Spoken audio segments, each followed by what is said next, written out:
Good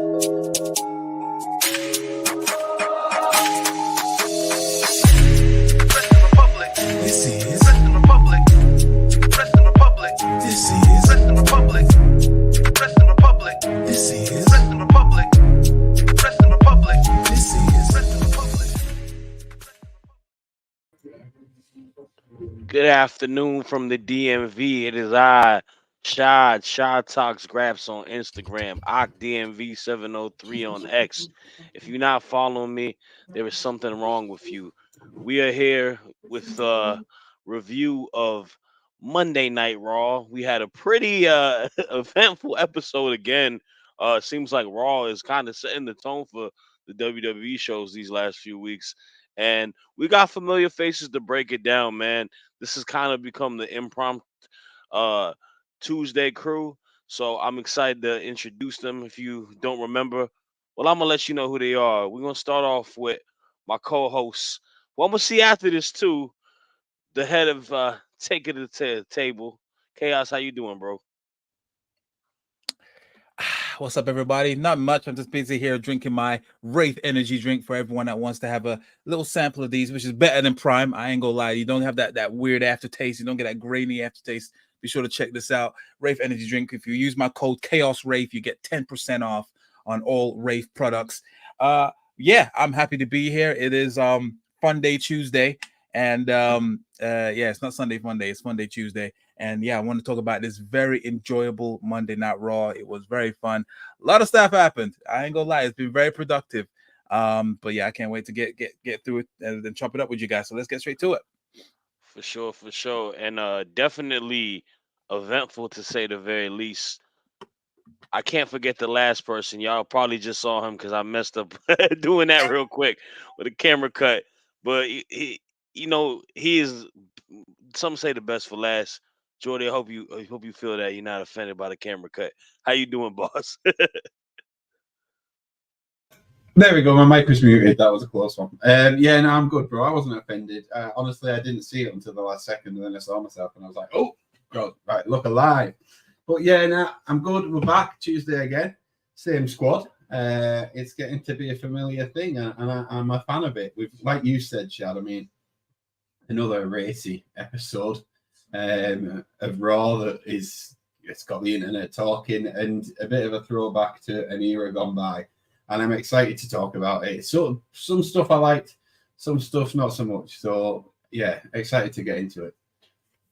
All right, we gonna kick it off because I want to give y'all some words, man. Laundry, laptop, beach chair. You know what Dominic Mysterio should have done yesterday. He should have folded. We had Dominic Mysterio and Liv Morgan with another risque segment between them two. My goodness, man. I must say this whole dynamic of Liv trying to take everything from Rhea Ripley has been super entertaining. And what you just said a second ago, reminding us of an era, this reminds me of the Attitude Era a little bit. You know, a lot more stuff that kind of crosses the lines to some people may say. Not as bad, not as like crazy. You know, we're not having Eric Bischoff doing what he does and all of that. But, Liv, kind of flirting with Dom, getting a little touchy on him, and Dom Kinda. very, very touchy on Dom. And Finn Balor had to step up, being like, "No, my man is faithful, not to Rhea Ripley, but to his real wife at home." But this let's break. We have a lot with the Judgment Day, so we are gonna start off with that.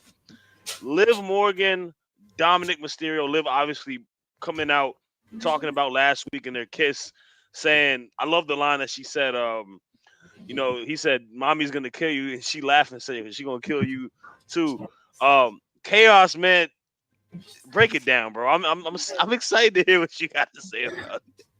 Man, well, for one thing, Dom is a better man than me, because I would have folded quicker than one of them steel chairs that the WWE have. Oh my goodness. Yeah, a lot of things happened. Liv is definitely leaning into, you know, what seeing the she wants to see the world burn, and when I mean the world, I mean the Judgment Day. And yeah, she's playing it to the T. Everyone is. Hey, there's a lot of background noise. Can't hear anything. Can y'all hear me? Yeah. I got you, bro. I got you. Cool. Yeah. Sorry, I just had a little background noise. But yeah, yeah, it was. I mean, yeah. Where do you start? Obviously, with the living Dom thing, and then you can see like he's trying to resist. In my head, I was like, I was replacing myself. I was replacing Dom with myself in that situation, and I was like, if I was there, I'd be like, help, please, because if no one helps me, this show is gonna go bad. I would completely mess up this storyline. But yeah, he resisted. Obviously, a little head rub there, and Dom was he slyly smiled there. I loved it. I loved it when they even replayed it when Pat McAfee broke it down even further, and you can tell like he's ready to fold, man. But he's got willpower, so all power to him. The whole thing with Braun Strowman and Rey Mysterio, that scene when Rey Mysterio was coming down with Braun Strowman, it looked like as if um, he went to go and get his dad to go and go and talk to that bully that's been bullying him at school. It was just like you just see this little guy that's marching with this big guy. It was like, you know, getting his big brother or his dad to help him to sort out this bully in school. It was quite funny. Quite funny scene to see. But yeah, it was great build up. It just makes me wonder, you know, Rhea Ripley might be coming kind of sooner rather than later. Because yeah, like this, it's only so long you can keep doing this, but I think it's finally paced. Everything is moving swiftly. Obviously, everyone. I think Ben said on his show on the an Allison analysis is that they've forgotten the world champions in this show. I don't think they did. I mean, this kind of this is the perfect way to give Liv an excuse to keep the title until Rhea comes back, and she's not just by the wayside. She's not just giving pointless promos or anything. This is what you called a layered storyline, but obviously the end goal is about the world championship and also, you know, sorting out Dom at the end, probably custody for Dom in the ladder match. Who knows? But but Yeah. but yeah, I was loving it. It was great from start to finish, multiple times. And this is like the level of everyone's used to complain when there was episodes of Raw that was Judgment Day centrified, if that's the word, or centralized.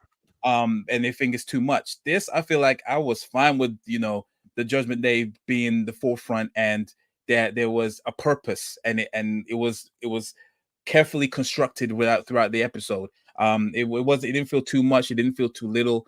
Everyone had their purpose and to progress their matches, their retrospective matches also into Clash regarding Priest and McIntyre as well. So yeah, a lot to go through. I think yeah, we might probably need an extra 10-15 minutes to even talk about that. But yeah, overall I loved it, especially the stuff with Liv and Dom. And yeah, I just can't wait for next week, man. It was a great start, very solid start to the show. Man, you know what? I love your point on that as well because everyone did complain about the Judgment Day, saying they, covered too much of the show. Mhm. Numbers are numbers at the end of the day, and it ain't like they got like a bunch of people that don't matter on the show. You got your world champion on the show. You got a person feuding with Braun Strowman. You got the whole dynamic with the women's title with Rhea Ripley prior to it, and now with Liv Morgan. As long as it all makes sense, I'm cool with it, man. I think the Judgment Day gets a little bit more criticism and hate Yeah, towards people than they deserve because I think all parties have done a stellar job, keeping stuff entertained. Um, and yeah, to the championship point, um, I did hear Ben, and I hear what he's saying on that. I don't necessarily agree that much with him either. I get his point, and I do think it's important to have championship storylines, but like I would rather get a storyline built for the pay-per-view that's gonna be made exactly. for Money in the Bank, right? Or Mhm. when the SummerSlam is, rather than us hyper, you know, push a feud for 2 weeks because it doesn't benefit who she's gonna go It'd be a against. filler. We're already getting Yeah, that with Cody. So why you want that for Liv? You know what I mean? yeah, exactly. Like we already have, we got two prominent women's matches happening as well, so you don't need to, fill a quota on that. And I think Liv is like that's the thing. And I'm gonna take a second to apologize to Liv Morgan. I did not I underestimated your game. because I said I was very weary to see if she can hold it down as a world champion. I think she could hold it down. I think this character work is top notch. I think it's one of the best Yeah. women's characters in professional wrestling right now. Like it's a different element. She's Yeah, honed yeah. into this character so well, and she's playing it like amazing. And like that's one of those type of things. Like it's a this is like a top tier heel character. Like it's Mhm. only gonna boot. Like her and Rhea Ripley is going to be a like a top tier women's feud, a top tier feud in pro wrestling when that match goes down. I Like truly also think that, yeah, like it's true what Liv said. I feel like when it's Rhea against Liv, Rhea is gonna squash Liv. It's gonna be it's gonna be like a 2 minute match. I feel, mhm, and it just fits perfectly. I think I'll be totally fine with it. She absolutely crushes Liv, and yeah, then move on to go ahead and crush Dom. But yeah, I'm here for it. I think it'll be I think it just fits perfectly for this feud, 100%. for sure. Um, Obviously there's another part to what happened last night, and a lot of it is centric to your man Jordy, Mr. Damian Priest. Him and Rey Mysterio had a phenomenal match. I think Rey Mysterio still being able to do what he could do at this age, top notch. It's sensational. Thought they had a solid match. Drew McIntyre coming to the end, but Damian standing tall getting that choke slam. I want to Mhm. know first if you got any extra words in regards to Dom and Liv, but definitely break down that main event. And are you excited for Priest and Drew going into Clash? Yeah, man, I'm 100% excited for it going into Clash. A few more words on Liv and Dom, and just kind of echoing what you guys said. I just think it's one of the moments where the shoe fits perfectly for Liv playing this character, and she's pulling it off as well as kind of I imagine she would, and the way that they're putting it across as well, with the fact that, I mean, I don't even know. I mean, I'm expecting Dom to eventually fold, but I mean, has it been a plan all along? Like, is that going to be the actual case? But so I'm interested to see where it goes. Interested, obviously, for Rhea to eventually come back. In the meantime, I am interested. I know they had a bit of a spat on X, that Liv and Zelina potentially could end up in a match we before we get to obviously Rhea, and I'd be okay with that for a filler rivalry, but I just want Zelina to, because I would think Zelina is no chance going to come out of that match with a belt, and that annoys me a bit because I don't want her to just keep getting title matches and it not go anywhere. Because obviously we saw a solid match at Backlash with a solid build with Rhea, and then kind of nothing.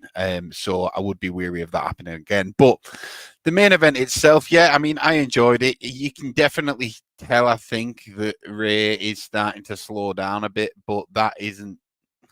It's not really a criticism considering the age and how long he's been doing it. It's just when you have a comparison of how flawless everything, like literally flawless, every single thing in a match he used to do was.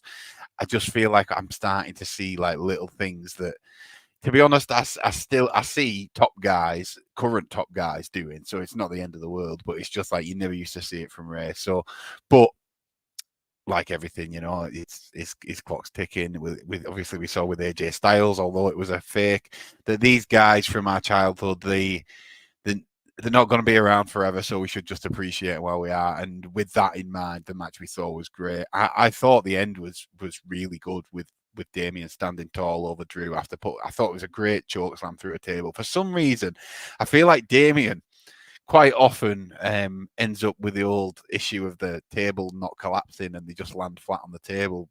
But with that choke slam, looked really, really good. So I am excited for the match, and I'm intrigued because I've said on the daily before, I don't think it's going to end clean. I think someone's going to interrupt. I think Punk could turn up. I think it could be where we finally see the Judgment Day turn on Damien and cost him the title. So that I just don't think there's going to be shenanigans. I really don't know which way they're going to go, and that is always an exciting thing as a wrestling fan. So For sure. And that's one thing a lot of fans, you know, complain about is that, oh, everything looks so predictable, everything is so streamlined.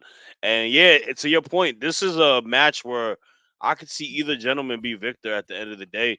Going in the clash. Obviously, Drew being from Scotland, home turf, it would make sense for him to have his moment. But like, do we want to pull the rug under Priest's feet so quickly? And then you got the whole, CM Punk. I know Soul don't want to hear that. I would be so happy if Soul Oh man, goes to it would Clash be at the crazy. Castle It would and be Priest crazy. retains because of CM Punk. It's a bit I want tricky to. as well because like there's It's so stupid. there's two Scottish people that's going to be wrestling that. It's going to be Drew and there's also Piper Niven. And Alba attack. and Alba Fire and Isla Dawn by the looks That's of what it I'm now. saying. So Are they going to have all three lose their matches? they're just It's- stacking a load of Scottish people on the Absolutely. card. Let them all lose. Yeah. This must I be a see new him- era. I- This is not I the Vince era. see Americans lose on American go soil crazy. all the time. Go crazy I if feel that you on that. To be honest with you, out of those three opponents, Piper does not deserve to beat Bailey just yet. I like Piper, but she doesn't Yeah. deserve to beat Bailey. I'd rather see Chelsea do it. Isla and Alba have been chilling and catering, eating, Yeah. protein cookies and It's just you like, know, there's an salads. event in Scotland. Let's get the Scottish people back. They just came out of nowhere to get this match. So I respect it. Like I think I expect the precedent of allowing them to do that in the moment for it. But it's like, yeah, Drew is probably the only one that could possibly win. But Yeah. that one is still 50-50 to me. We have a ton of comments, man. Our man Clark Taylor throwing his twos up. I'll see you this evening, bro, as we break down NXT. Soul saying Dom has a wife and Rhea is his mommy. If Liv calls his step, bro, this dude has the Trinity of Yep. It's true. That is insane. Oh man. You only get that in one website, and one website only. Finn Balor is bro Balor. He won't let a man crumble and become. Hey man, look, bro. Nah, he's blocking hard. Blocking, bro. Look, that's what I'm saying. Like, no, yeah, that was a block. Like the thing is, as I've said, Liv Morgan is for the streets, but she is a keeper at the same time. So like, Rhea ain't protect Dom. Like she went out there in front of Braun Strowman, who was 7'10", 960 tons, and said, "No, you are not gonna hurt this young man," and he walked away. So like, she a real one. Liv.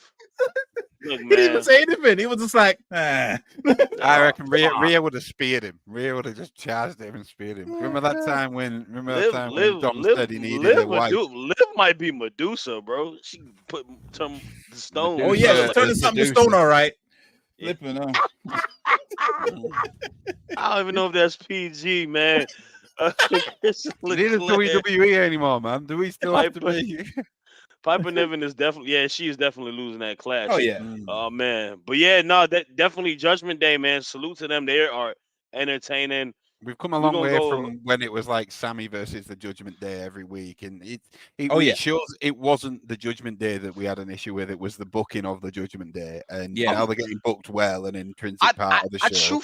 I truthfully, like, I know that the argument, like, I know Clark and Ben argue it all the time, in regards to like. I feel like Judgment Day has benefited, besides Balor, maybe. Like, I feel like it's benefited every one of them on the group. Like, Damian has elevated to becoming a world champion. Rhea's character work went to a complete other dimension because when she was champion last time, she was okay. People was rocking with her, but she wasn't as over as she is now doing the whole mommy stuff.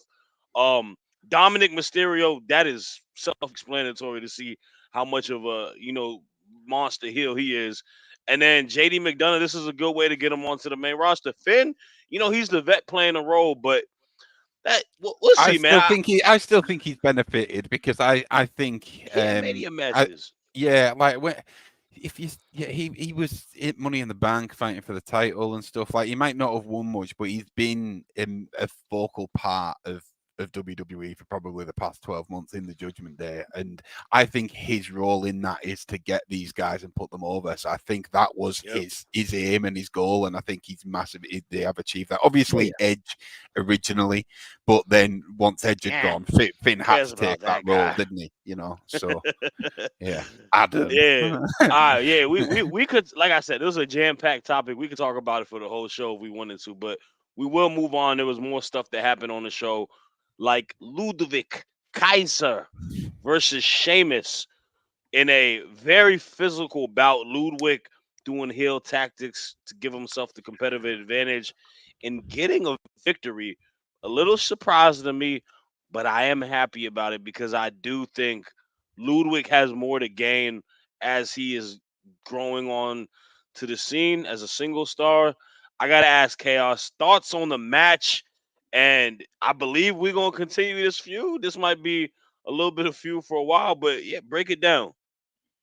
Yeah, no, this was a very interesting feud, and I'm glad that that Ludwig did get the W on this. The build up for it was, pretty samey, like you've seen this kind of thing before, saying, oh, this the Sheamus is old and fat, and he's trying to come in and try to be the old Sheamus again, but you gotta make way for this for the new era. And no, I'm like, other than that, the build up has been great. The when Sheamus came out, did his entrance, Ludwig was like, "Screw all of that, take out that knee." And then then obviously he started the match when he was a bit handicapped with a bum knee, but yeah, like you say, it was very physical, very hard hitting, and I'm glad they're actually putting some momentum behind Ludwig, because prior to this, they were always airing these vignettes of Ludwig, like even whilst he was with Gunther, and even when Vinci was there as well, they were always doing these promos specifically for him. So, and then it kind of went down, but clearly they have some belief that he can be one of the upper mid carders on a singles run, because yeah, Gunther is definitely, he's focusing on himself right now, and rightly so. So yeah, he needs to obviously gain some momentum and not just be the the the mic man for Gunther. So yeah, and he's got the potential to do it, and yeah, he showed it. Sheamus was basically gunning, edging him on, saying, "Come and hit me quickly, you bitch," and all this kind of stuff. Like, and it could have went either way, but yeah, I'm happy with the W, and yeah, they just need to carry this on. I think they could definitely do a couple more matches behind this. Maybe run this at Clash if there is another space for another match. There probably is another space for another match or two. And yeah, just run it back and then maybe end it right there and see where it goes from there. He could definitely fit into Money in the Bank. I would love to see him Ludwig in Money in the Bank for sure as well. Not win it, but definitely leave a good impression in a multi-man situation. So yeah, loving it. Good showing for Sheamus. He's never lost it. He's in the best run of his career, and yeah, I'm excited to see what happens next. Nah, for sure. And Sheamus is one guy that I think does. He's gonna give you a banger after banger as he self proclaims it. But definitely good, and I'm excited to see what we have the future for Ludwig Kaiser. I will tell you what's in y'all's future. Those watching, it's a lot more Wrestling Republic, and there is one way you will be able to see every information about us, and that's using Next Level. If you go to nxconnect.me/Wrestling Republic, you'll be able to see all of our contact across all forms linked in one place. You're gonna see our Instagram page with all the posts that we have. Got polls in regards to questionnaires, mailbag Mondays. It's lit over there. YouTube page, if you're watching, easy one-stop shop to get to there. You got the X live tweeting from Drizzy and myself all the time, and you got TikTok. Be able to see all these clips. It's a great way to get to everything. Follow and support us. Not only is it great with that, these guys like to give away free stuff. This past April, they gave away a free ticket to Philadelphia for a lucky fan to go see WrestleMania. They gave a couple $100 in the WWE shop to get some gear to some people. They also gave a free copy of WWE 2K24. So always stay in tune with them, follow them on all platforms, and keep rocking with us, man.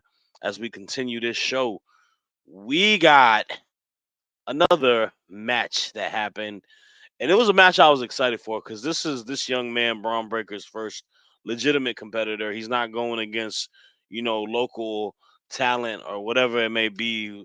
Next level, level up. My bad, not next level, level up guys on NXT that are jobbers. But him and Ricochet finally got to settle the score. Braun and him had that interaction backstage, last few weeks where he was able to spear him, interfered in the match last week. Thought they had a solid bout.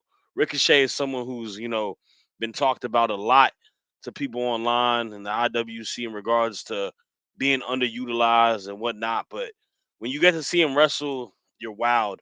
Braun Breaker is just a big wow emoji. The athleticism and all that he does with power, it's crazy. It's crazy that he's this good at this early in his career.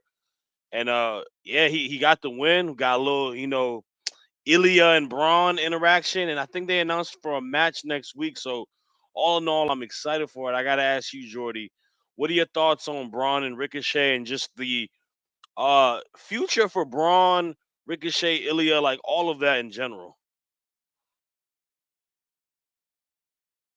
You're muted, my friend. There we go, man. It's just speaking of, I know I'm talking about Braun Breaker, but I didn't want my actual dog to start barking, even though it would have actually fit for this segment. But no, yeah, the future for Braun, I think looks bright. Obviously, they trust him, and it's interesting. I wouldn't have thought that coming onto the main roster, we would have been looking at a feud where Braun was playing a heel and Ilya was playing more of a face role. I would have thought it would have been the other way around, but here we are. And it is working. Ricochet, however, the future for Ricochet, I think, is a massive question mark. I think he just seems to be in feuds, putting people over to be a stepping stone in a feud that they're already into to a bigger feud. But that being said, I'll watch a Ricochet match every day of the week, especially when he's with somebody as talented as Braun. So yeah, it was a great match. Everybody did. I love as well. This is just a little. I love the fact that when people are in a match with Ricochet, they can play to Samantha. I just love that that's a little thing that is possible because of Samantha and Ricochet's relationship. So yeah, a little shout out to that. But man, I'm excited to see Braun versus Ilya. I think it's going to be a hell of a showcase for both of these guys to show on the main roster. Like, yeah, we're from NXT, but in case there's anyone out there that hasn't been watching us, this is what we're capable of. And it's going to be an impactful, fast, hard-hitting match to really show kind of, I mean, apart from probably Carmelo, the best of the best of what's coming through from NXT. So, yeah, good stuff. Keep it coming. I want to see, every time I see Braun Breaker at the minute, man, I just want to see more. Same with Ilya. So if there's a match next week, then get me involved. But no, don't get me involved. They'll kill me. But I want to watch. I want to watch. Don't get me involved. We need you at work, man. I got a question though. Like, what do y'all see Braun's like trajectory? Like, I know a lot of people have like flirted with the idea with him probably being like a mid card title, but like if he keeps this trajectory and like is this much of a beast and presented that well, like maybe world heavyweight champion before the year ends. I don't know. I would kind of be interested to see this. I've literally just off the top of my head when you mentioned it, him to win the briefcase and get a little bit too cocky and mess up a cash in, and then because he could just got too head sure that he was just going to spear him into the ground all of a sudden, and then that wouldn't happen, and then from that he can rebuild more of a face character where he's like, oh, I'm not that young idiot that had just burst onto the roster kind of thing. But that would also work with Carmelo as well. With probably more so with Carmelo, the way that I feel like he's more cocky than Braun. Braun's just more dangerous and a bit scary. Yeah, I kind of see Carmelo definitely going for a mid card title at first, then eventually leading up to the main with Braun. I mean, under the old regime, he'd probably be world heavyweight champion by now. But right. But yeah, right now I think they're definitely saving him for definitely something momentous, not Money in the Bank. Just keep seeing him wrecking dudes, and then I think his first opportunity will be at a world heavyweight championship match. Weird, because I feel like King of the Ring would have been perfect for him. It would have been perfect. That would have been a good start. Yeah. But I feel like they're definitely saving something for him for a bigger situation, not just go for a mid card. I can't see him doing mid card things. He's going for the main one. There's a lot of good people on the Raw roster for the next, like, you can like build to as a potential champ. And some of it makes me realize, like, man, I feel like Cody's on the wrong brand because he ain't got a whole lot of competition on SmackDown. But that's for that Friday show. We breaking down Monday nights. I just want to say that I do feel like Braun Breaker could easily get the Brock Lesnar treatment. His first run is Brock Lesnar without a manager, obviously. But yeah, I think he could definitely get that kind of that rocket straight to the moon. For sure. No, I definitely could see it too. Next topic. I don't know if this girl is gonna get pushed to the moon. But Kiana James did have her first match on the main roster. Was a draftee from NXT to Raw, and she beat old reliable Natalia. I'll be honest with you, it was kind of a bathroom break match to me. Not a whole lot happened. Um, the crowd wasn't, familiar with who Kiana James is, which is not her fault, but they might not tune into NXT like I do every week. but not but it just, I don't know, it never found its footing. Natty, feel bad for her because I feel that, like, she's good at this role a lot, but like they present her as so much of a loser. It like really makes me upset because I've seen her do such great work these last few months. But needless to say, Kiana James getting her first win. Chaos, I gotta ask you thoughts on, just Kiana James going into the main roster. Do you see a, you know potential as her as a threat for the women's title or whatever she may do, and then just everything with Natalia as well. Yeah, no, I do feel like that there's definitely potential in Kiana James. She could definitely move in the ring. To be fair, this was my first introduction into Kiana James. I've seen her like her segments and her, her entrances in NXT, but I've never really seen a match of hers. So my introduction to her today was or last night was my first, and yeah, she put on a good showing. And it wasn't like a really throwaway match because she has been on TV, even if it's just for 5 seconds. She has been on TV almost weekly talking to Adam Pearce to try and get a match, and she wants to prove herself, all that stuff. And then I was more intrigued in this match because prior to this, you saw Natty talking to Sonya Deville backstage. Like, I think I can't remember who was walking to the ring or whatever, but you see her talking to Sonya backstage. And clearly there's something going on that Sonya is looking to build a faction with not just Shayna Baszler and Zoe Stark, but also Natty, which I think is perfect because obviously you got the two technical people. You got Shayna Baszler that is very technical. Natty is quite technical as well, and Zoe Stark has kind of she's almost like a jack of all trades. She's athletic, can definitely go do the grounded stuff. And yeah, I remember we said in the GC earlier. Yes, people like Zoe Stark definitely needs a mouthpiece because it's just not working on the main roster, which is weird because I've seen her promos in NXT and her backstage segments, and they were quite entertaining on NXT. Even though it wasn't the 2.0 era, but yeah, this for some reason it's just not conveying over or converting over to the main roster. So yeah, having this somewhat super group, and it doesn't feel random. It does feel like they are cleverly choosing these people to be this new faction.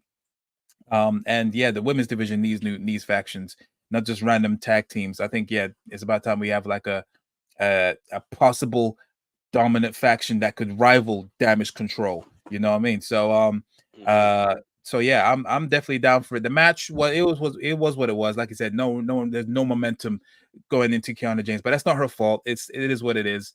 But yeah, I think she does have a place to eventually challenge for the world title and do some big things because she can move in the ring. So yeah, all in all, great. Yeah, no, for sure. And a lot of it is like you mentioned, points to just not being built up to enough, and that's not her fault. And I think we will see more of her. I like the whole interaction with her, Adam Pearce, and yeah, I think Sonya Deville is a very underrated, just character in general. I mean, she used to be a general manager, so That her was kind of great. She being, was great in that. Very, very good Yeah, in that. so her being a leader for a whole faction, I think that could be one of benefit, especially for Zoe Stark, who's probably, a person that, like you said, does not need to ever talk on the microphone in front of Jade Cargill and Bianca Belair, because Bianca was talking the talk. I loved everything about her. Like, man, I love this faction so much, this team so much. They look like money, and they Mm. was talking with confidence and calling them out. And then Zoe spoke. It is what it is. What else? I'd take Zoe talking over Shayna though. I don't know. I think I like Yeah, Shayna a yeah. little bit more. No, Shayna is a bit deadpan. It's Yeah. Now she's there's just definitely something. There's something. yeah. I don't know. Something like Sesame Street about her voice that I can't Oh shake. wow! Everyone says she sound like Naruto, like It's the all, it's all, it's girl when she's version of it. angry. It's when she's angry, and it's something comes out, and it's just like I don't know. Yeah, I agree. But I kind of see what you mean now with the Sesame Street thing. yeah, Yeah. I can but definitely she see can it. work, and she could beat me up. So like honestly, like my Yeah. opinion's irrelevant on that. Beat all of us up. Speaking of possibly getting beat up, the New Day versus AOP. They had a match. It happened. AOP are two big Next guys. subject. Nah. The telling thing here, and I'm gonna pass it to you, Jordy, is I want to know your thoughts, because this is the hot topic, is the direction and the tease of the New Day eventually splitting up. Mhm. I have interest in it because this is the most interesting thing Karrion Cross has ever done on the main roster. So I Yeah. think it's Facts. beneficial to him. But I want to know your opinion. Like, I think, me personally, Xavier Woods could benefit being in a different character and just trying it out. What are your thoughts on just everything tied with AO with whatever, what is his faction called? The Um, the Testament, the New Testament, I think, Old Testament, yeah, the No, no, no, Testament, no, Final no. Final Testament, Final Final Testament. Testament. Oh Yeah. What is what Final is your what is your testament on these guys? I agree with you. I like Cross. I think it's the best work he's done since I've seen, and I do like him. So I'm glad to see him actually kind of getting some work, and getting some booking that interests me. It does pique my interest. I agree with what you said, Chad, about the New Day and a possible split. AOP, I'm not that fussed about. I can't lie. I want to care more, but I don't know. There's just something. There's just something missing. Um, it's weird. It's hard to explain it. It's like obviously they're in this faction, but they're just in the match, and then it's only ever Cross backstage that's speaking to the New Day. So I don't know. It's like there's a link missing. It's strange, but I agree. The prospect of Xavier Woods potentially leaving the New Day is very interesting, and it's something that probably needs to happen. I say, unfortunately, needs to happen. I just think it probably has run its course, not just in the terms of their true ability. If they want the New Day to carry on, they need to change it into something else. I think what Cross said, I think it's an era gone by. Do you know what I mean? It's why Undertaker had to reimagine himself into the American Badass. Like, it just doesn't necessarily work if you're going to try and do the same thing, especially when you've not got Big E there. So maybe they don't break up, maybe they completely reimagine themselves, but it's interesting for sure. So I completely agree with you on that. I just wish not that the matches are bad, and I get the finish. It was just a bit like kind of treading water until we get to this point where we find out what Xavier Woods is going to do, and I do care, but I want the journey to be a little bit better before we get to the destination. That's all. Yeah, no, for sure. And I think it is a point to, we haven't got to see Xavier was kind of, he's like the only one who, besides the King of the Ring portion of it, had a full scope of being and doing singles competitor stuff. So I think he's the one that it would be interesting for. Obviously, with the New Day, man, they're Hall of Famers. They're gonna be a legendary faction, but like, they're just stuck in the mud, and there isn't any. They don't have any like direction for them. They're just gonna be, losers, and I feel like that harms. Yeah, Like, it's the not fair to their legacy. legacy, because I still Yeah, think there's still some left in the tank for both of those guys. So I don't know. It's a bit tricky because the thing is, if they stick together, you're right. They're gonna lose their. Could damage their legacy. But if they split them up, you just know they're just gonna linger. They're gonna be a limbo because the roster is so stacked. So you kind of stuck. So I'm glad that they're still in a decent storyline and they're teasing the possible heel turn or the splitting up, which I don't think they will. I think the mistake is as well though that the you could have the belts involved in this, and that would just add a bit. Like, imagine if something Kofi did cost them the belt, and then all of a sudden it's like, right, Xavier might really turn on him, and the belts are just being used in these comedy segments with the Miz and our. Oh yeah, I just forgot. Yeah, get them off. Yeah, them, man. get them off them and put them into this storyline that might elevate AOP. You want to talk about a title that's doing nothing. The men's tag the women's tag titles are being better booked than the Raw men's tag titles. I agree, but tell you what I don't like. I don't like the fact that I want the women's tag division to build, and I don't think putting them on to superheroes is the way to do it because they're just steamrolling everyone. Like, you want to see a rivalry, you want to see a feud, you want to see a bit of like, you got to build a tag team to get to that because that makes it even more sweeter once you take them down. How though? It's like, imagine you just go, all right, Roman and Seth, your tag team again, and they just steamroll the whole division. You know what I mean? It's so strange. When they lose, it'll be due to them implosion. It won't be and them eventually. I think so as well.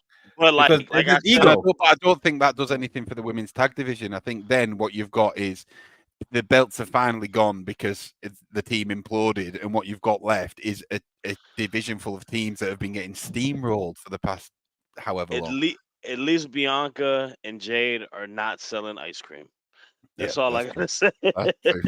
You're absolutely right about that. Yeah. All right, we got one last topic, and we're gonna get through this. We gonna give it its time though, of course, as well. Alpha Academy. We were very, very critical on it last week. I think this week was a lot better of a segment. A lot better of a segment actually. Man, oh man, oh man. Otis, the guy he was facing in front of in there, Sami Zayn, he reminded me of Sami Zayn when he was doing the bloodline thing of how over of a babyface he was last night. Like, Otis is a guy that hype that he had during the, like, when he was the Money in the Bank and the whole Mandy Rose thing, and unfortunately it wasn't there with a crowd. They've reignited it within this Chad Gable storyline. Gable and Sammy is gonna be happening in that clash. I'm excited for it. I'm a toss it to you first, Chaos, because you was very critical on it last week. Thoughts on this week, and everything tied to it. Last week, and rightfully so, it was ass. It just went too long. I think they could have definitely put their point across much quicker.